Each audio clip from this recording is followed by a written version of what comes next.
Final design.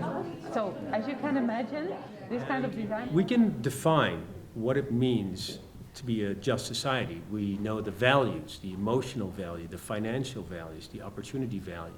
We can measure them.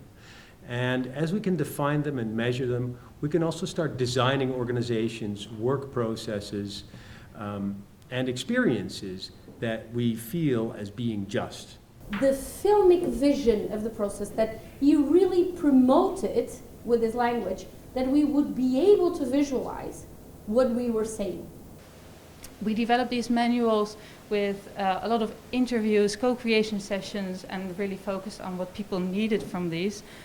Again, to make them accessible, to make them engaging. Because we think that design actually can bring a difference as an element inside the domain that is already has this legitimate position in the world. I'm here on behalf of the Legal Tech Alliance. That's a collaboration of the 12 universities of applied sciences in the Netherlands, and we work together on legal tech and legal design. And I'm here on behalf of the Legal Tech and Design Lab and the minor Legal Tech and Design of the University of Applied Sciences in Leiden. In my opinion, it's impossible to do that all by yourself. We need each other. We need to share the knowledge and to build the knowledge together.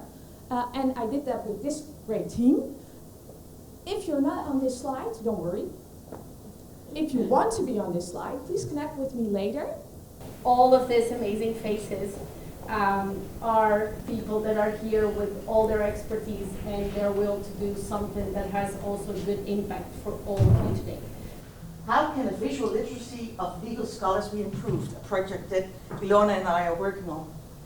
And how can open source intelligence be used as evidence in an international criminal court?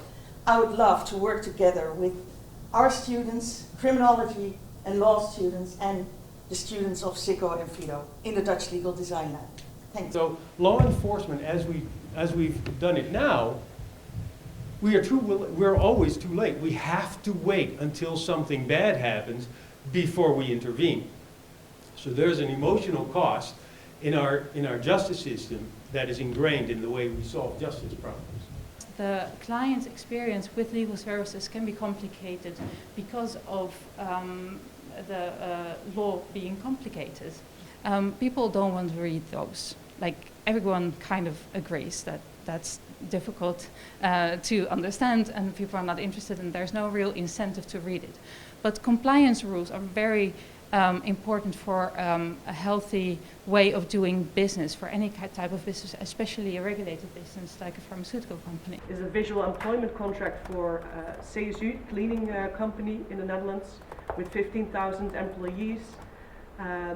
With over the 15,000 employees have over 130 nationalities, so there's a lot of low literacy levels happening there. So a visual employment contract makes sense.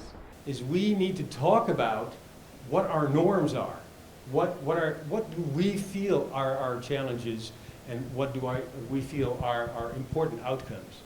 If you go to these people and you ask them afterwards, okay, so what did this do with you? They will, more than 90% of the people that respond, they will say, okay, yeah, this made me improve. It helped me to trust my neighbors better.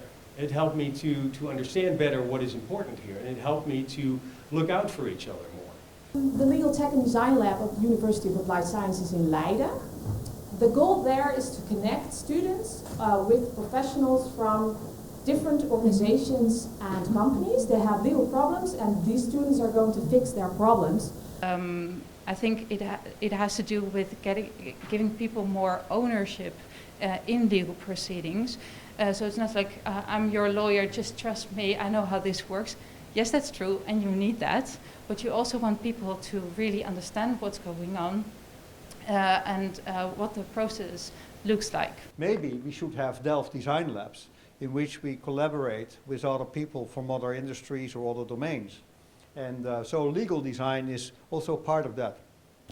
What you're going to feel is that law is not that as much as of a burden, but it's actually helping you to achieve what you need to achieve. Like if there's a problem, the law's actually helping you instead of just first having to go over this big hurdle of challenges and paperwork and whatever, but you actually see the benefit of what, this is what it brings me, what the law is bringing me, that you can easily navigate that.